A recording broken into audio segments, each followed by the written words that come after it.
cream in my shampoo, and this is only the second time I've washed my hair since it happened, and this is how much hair loss. And then this dry bit here, this is how much hair I pull out of my brush every day. I brush my hair once a day, and every day that I brush my hair, I lose that much hair. So it just keeps breaking off. And the reason I'm making this video is because there seems to be like no one who's actually experienced having hair remover cream put in their shampoo. Not that I could find. And so it's something novel to contribute to the internet, and that's kind of what I'm all about. It's like if it's been done, then I don't want to do it, and if it hasn't been done, then I'm all about it. So when I first used the shampoo, it felt like different, obviously, and it burned my scalp. Obviously, the depilatory cream, the hair remover cream, isn't supposed to be on your scalp ever. And, it was diluted in the shampoo, and shampooing my hair, like, is like a minute on my scalp, whereas like you're supposed to leave it on your arm, your leg, um, for 7 minutes to remove the hair. So the burning was really intense, and the burning continued to be intense for like 10 hours, um, before it was like daytime, and I could go to an emergency room to have the problem addressed. My hair was breaking off. My hair was wet, but with the hair remover cream in my hair, it's like it didn't feel wet. It's like it couldn't get wet or something. And I mean, it was like I was losing a ton of hair. And and so the interesting thing about this is that every time I wash my hair, since having that chemical on my scalp and in my hair that is never intended to be there, right? Um, it's like it feels like there's like freshly the Veet in my hair, and it was Veet. It was a pump action Veet thing that ended up in my shampoo, and so like I don't have like good hair. um, I didn't have good hair before this. It's even worse now. It now takes like 5 times as long just to get a comb through my hair. And I mean, with my hair completely saturated, just like so much conditioner, dude, so much conditioner in my hair, I still cannot get a comb through it. It takes hours um, to just comb my hair out while it's wet and saturated in conditioner. Like washing it, shampooing it, it's like it doesn't want to get wet still. It's like it doesn't feel wet. And the really interesting thing is that my hair before this, like my natural hair, retains so much water, so much water. And I had really thick hair too. And so it's really interesting that my hair doesn't hold water anymore. And it is really interesting to have thin hair. Obviously, like there's not like bald patches or anything really pronounced. My hair is just thinner overall. If I was to like, I just washed it, and like part of drying it flat so it's not all puffy is this thing. But if I like showed you, like, you can like see my scalp, like, and like with my hair like moves, like you can see my scalp, like, I mean, just like anybody that has thinning hair, like I've known plenty of women who have thinning hair, and it's like that. And it feels like that too, if you've ever like run your hands through your friend's hair that like has thin hair, like your boyfriend who has thinning hair or whatever, it like it's fine, and like, and where like my hair is like ugh, like thick. My hair was thick, And so it's really interesting having thinner hair. I don't know what the intent of this person, like this person doing this to me was. If it was like supposed to give me some kind of mental breakdown. They obviously don't know me very well, um, because I I'm I do utilize my vanity to maintain a healthy lifestyle.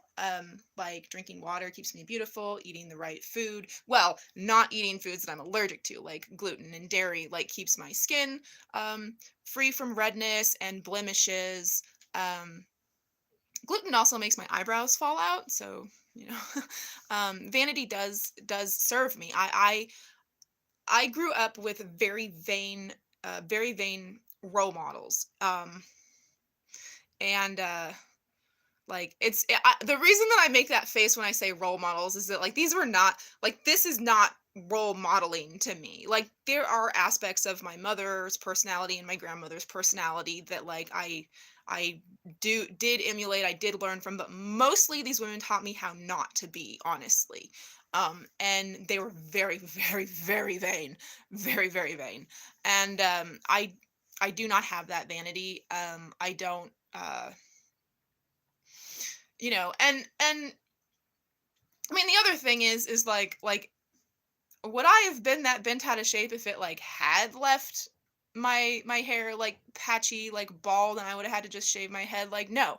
Honestly, if somebody hadn't been borrowing my clippers the night that it happened, like okay, I had to shampoo my hair. I shampooed it twice with different shampoos. And then and it still like wasn't it didn't seem like it was like deactivating the veet on my hair. Like it was still just like doing the thing, and my hair was still falling out and my scalp was still burning, of course. So I washed my hair with dish soap, and I think the dish soap really like did the trick better than the other shampoos that I used.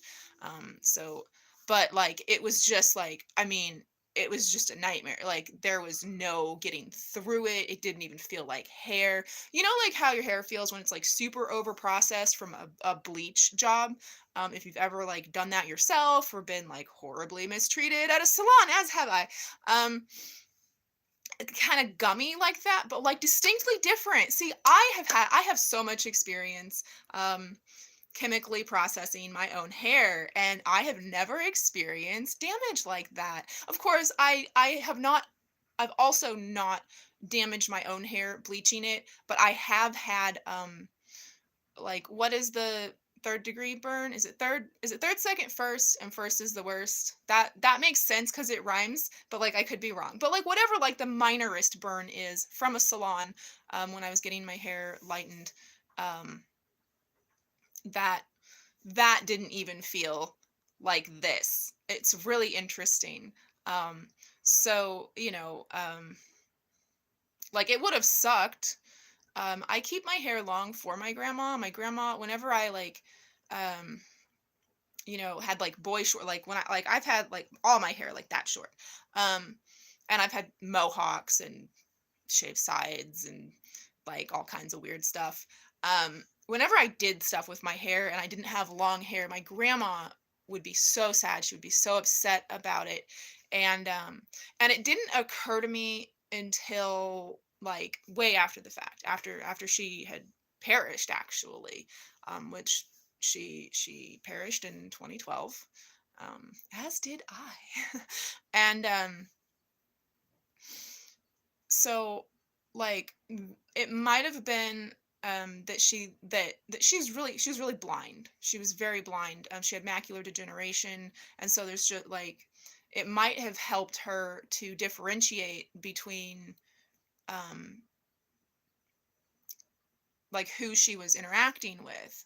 um like my brother and I look similar, my mother and I look similar, my brother, mother, and me like all look like we are her children.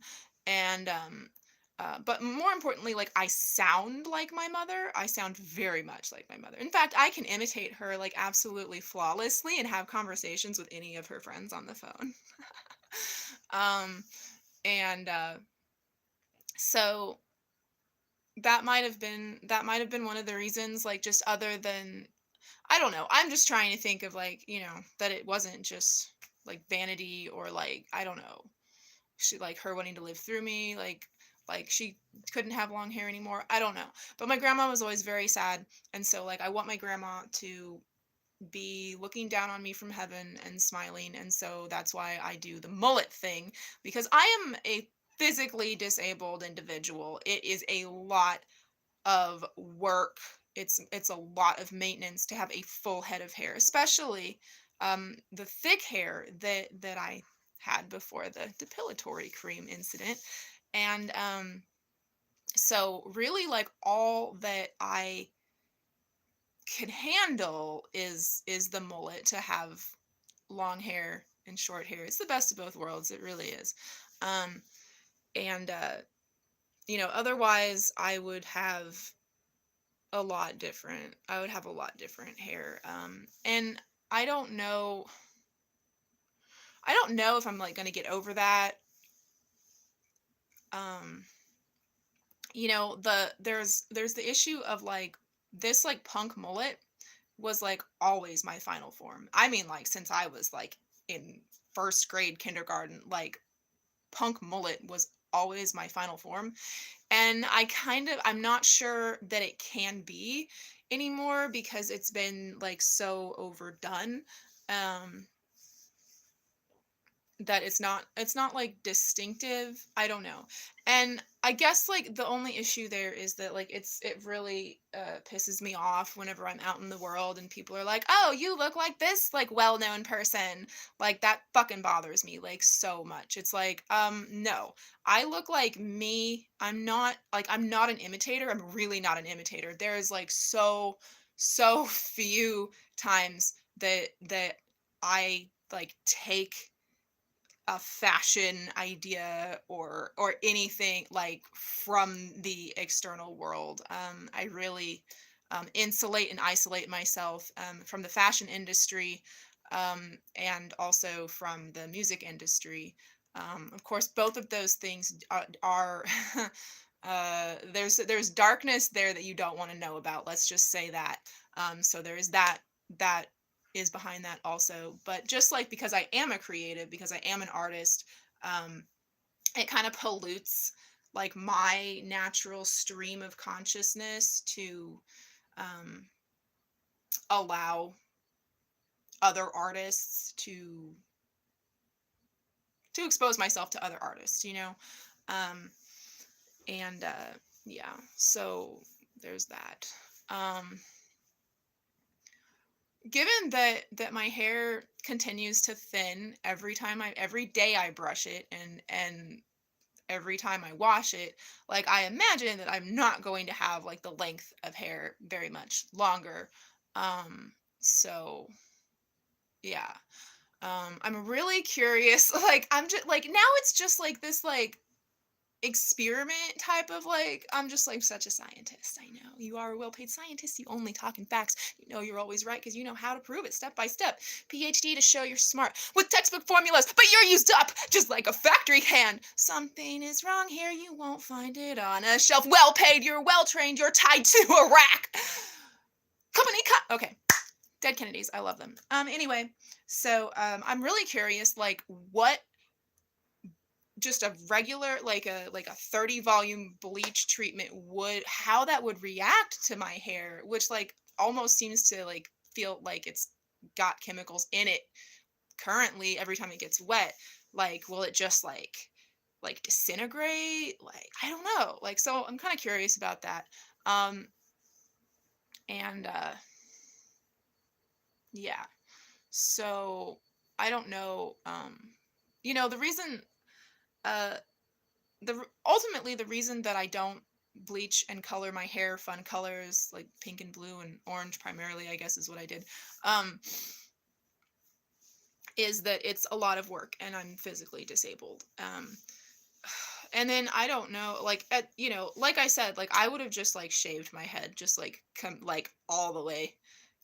It like I was so frustrated. It was like 11 p.m.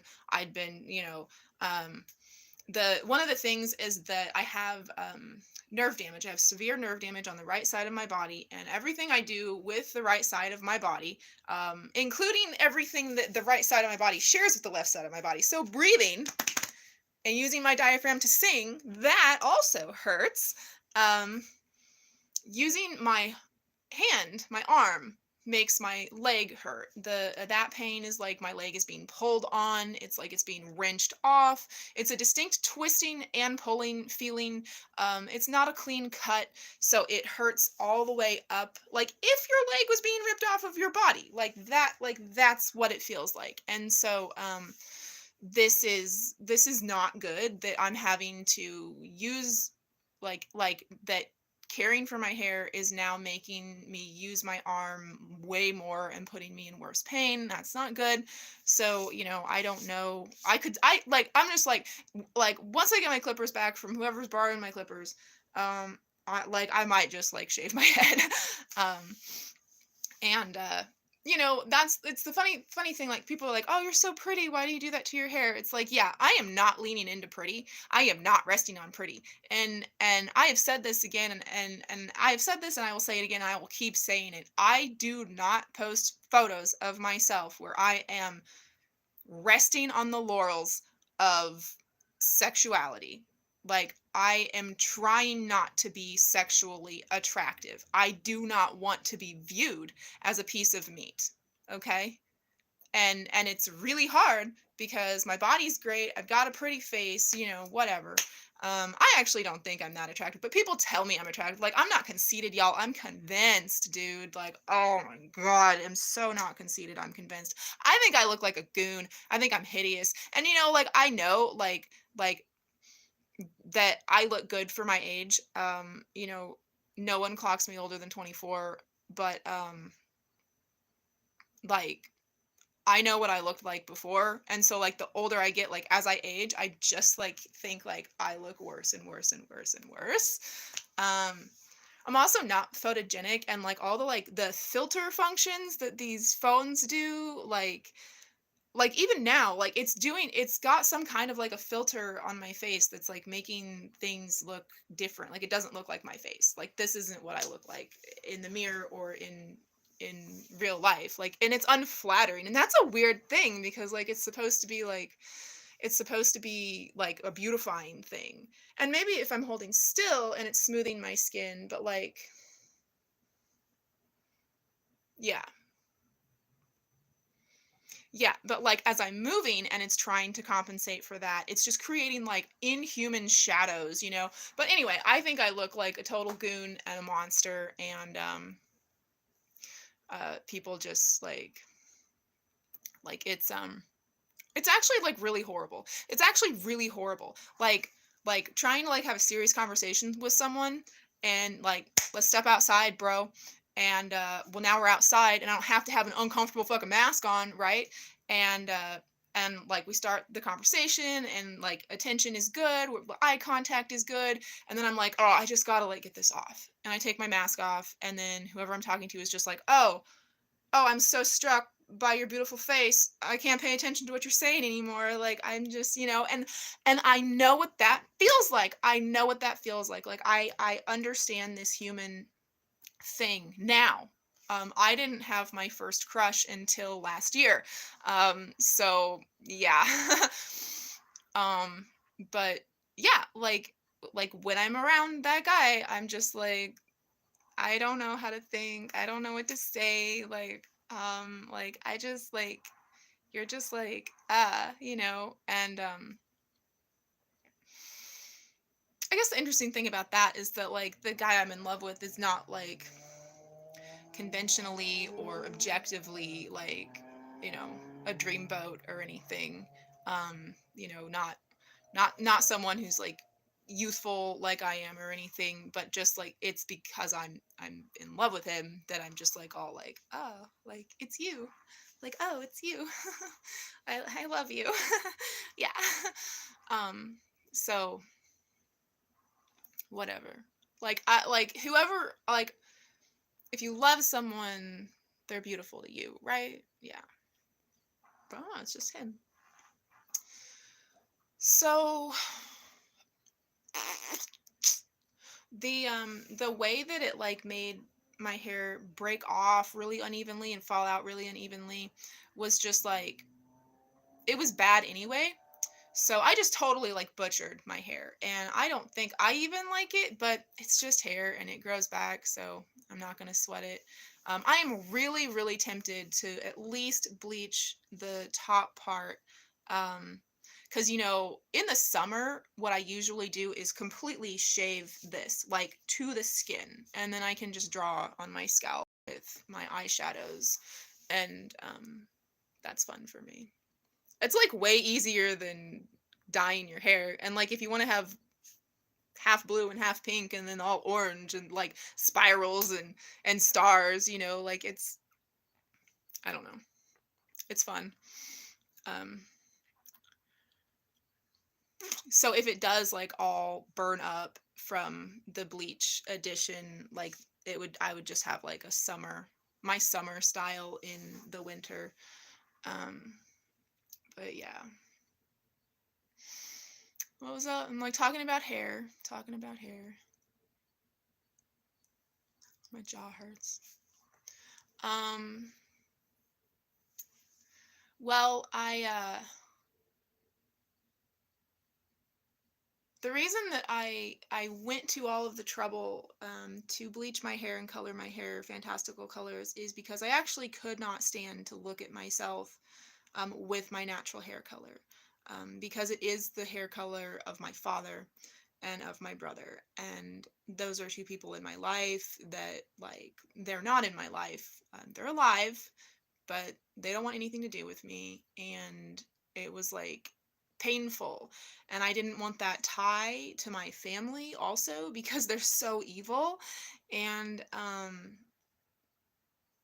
not my brother. My brother's just the product of evil and bad decisions, hard decisions. I don't know. I mean, he didn't. He was put in bad situations. He made the best decisions he could with what he was given, I think. But yeah, don't. I don't know. I got distracted. I don't know. I'm fading. I'm fading. Fatigue is real. And talking is making my headache worse because I do have a headache today. So it became a personal challenge to grow my hair out and allow myself to look at myself in the mirror and see not my father, not even think of my father, not even think of my brother, but just to see me and to love what I see even though I have brown hair. And um and so I did that. I totally like I don't need to color my hair anymore. I don't need to try to hide myself from myself. I guess the other thing with that with me is that like no matter what I do to my hair, like how I cut it, color it, style it, like I never lose sight of myself. I really feel like I hardly look any different like if I like completely shave my head or, like dye my hair like black from blonde. Like I really cannot escape myself anyway. So it was like just silly to keep like trying. It was just silly to keep trying. And so now I don't have that like, oh my god, like for my mental well-being, I have to bleach my hair. Like it's getting too brown, I don't feel like that anymore. I love my hair color.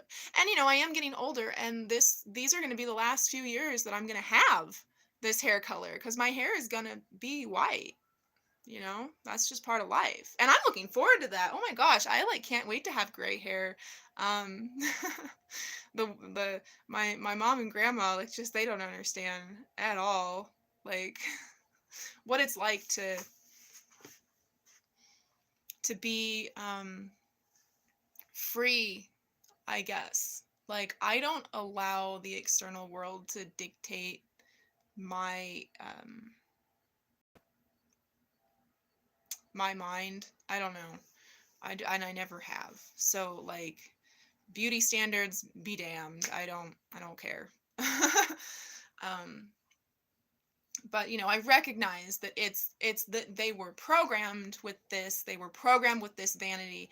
And I think one of the reasons that I escaped the programming that society puts females through is because I didn't identify as a female until I was like 25 or 26 years old. Um, and just a little bit about that. No, I didn't do anything. Like, I'm not delusional enough to believe that I could actually become a male. I just identified as a male since I was like 5 years old. Didn't give a shit if people, were on board with that or not. It was frustrating when I would like share with someone, like a close friend, like I just want you to know that, like, I'm I identify as a guy, and like that's like why I'm like cool to hang out with, and like nobody got it. Nobody ever got it. Nobody ever got it. People would get it now, I guess, but nobody ever got it, and now I'm over it.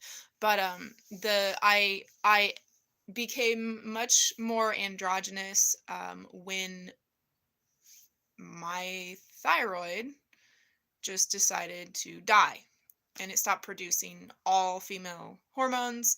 I went to the doctor, and the doctor was like, "You must be like taking sex change hormones. Like, you on paper you read entirely as a male. Like this doesn't make sense." And it's like, oh, my thyroid is dying.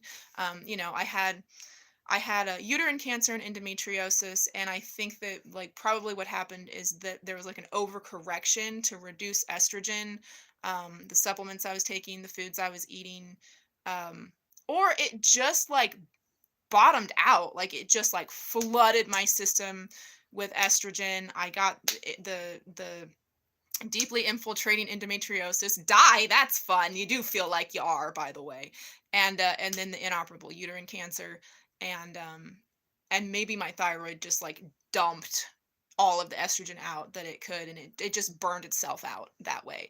I didn't do any hormone replacement therapy. I do not believe in Western medicine. I do not believe in medicines. I um I found supplements, and I changed my diet, and the doctors were like, if you don't take hormone replacement therapy, then you're going to go into a coma and die. And did I get really sick? Yes, I did. Did I go through menopause in my 20s? Yes, I did. Did I go through male puberty with acne on my back and facial hair? Like, yes, I did.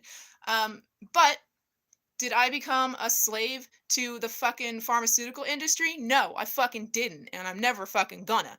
I didn't fucking do any of that when I had my cancer either. I did a bunch of natural stuff, and ultimately the quantum pulse vibe machine cured my cancer, because it does cure cancer, by the way. So,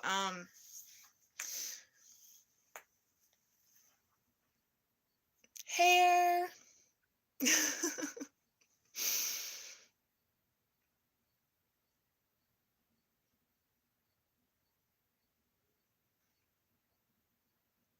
I don't know what else to say. I don't know how to like finalize or end this, but as far as pranks go, like, it's a horrible thing to do to somebody, put hair remover cream in their shampoo. Um, but like, it's not like the transformative, like, it's not like the immediate, like, it's not what you think. It's not what you think. It's not like patchy baldness, or like, oh my God, like after the shower, they're completely bald as a cue ball. It's nothing like that. My scalp burned for days. I was prescribed prednisone when I went to the ER, and I took one dose just on that first day. And that helped immensely. And the rest of the days, I just dealt with the burning because it wasn't as intense, and I was able to sleep. Um, so yeah, it sucks. It's fucking mean. It's fucking mean. But I don't think that it's the I don't think it's what you would expect. And comment if you have experienced having hair remover cream put in your shampoo. Comment and tell me what it was like for you. Like, I have thick curly hair, very porous, and that it might be different for someone that has, I mean, like someone with black hair, I don't know, like someone with like fine blonde hair could go differently. I think I do have pretty resilient hair. Um, but yeah, it's just an interesting thing to go through, and I just thought that you would like to know, and also like why I look like I don't look good. Like my hair doesn't look good. My hair is like it doesn't even feel like human hair. It doesn't feel like real hair. It certainly doesn't feel like my hair. Um, what I will do once it's completely dry is like soak it in olive oil or maybe avocado oil because I do have avocado oil. And then it'll look like dirty, dirty, dirty, dirty, dirty, dirty. Um, and that's just it is what it is. Just making the best of the shit sandwich that I've been served on my plate of life. You know, that's all we can do. That's all we can do. So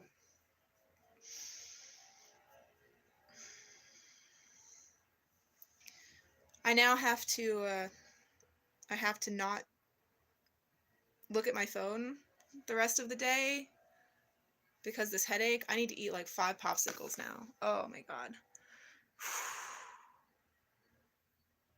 So thank you for watching.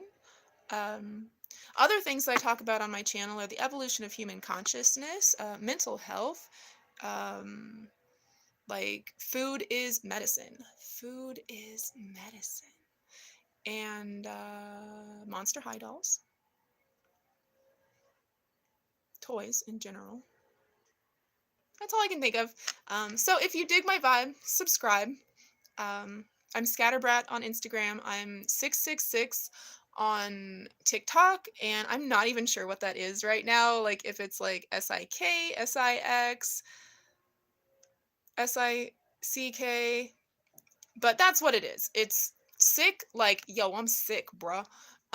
It's sick, like I am sick. I am a sick person. I have chronic invisible illness. I deal with excruciating pain. I'm diagnosed with chronic migraines, cluster headaches, endometriosis, chronic Lyme disease, severe peripheral neuropathy, Raynaud's phenomenon, um, and 6, which is my favorite number. It's like a spiral. And it's also my Mayan number. I am 6 sun, so that is flow and wisdom of the ancients. So if you dig my vibe, subscribe. I didn't do my intro. Did we like reverse it? Oh my gosh, like I don't even know how I would do like it's like okay, so no, it's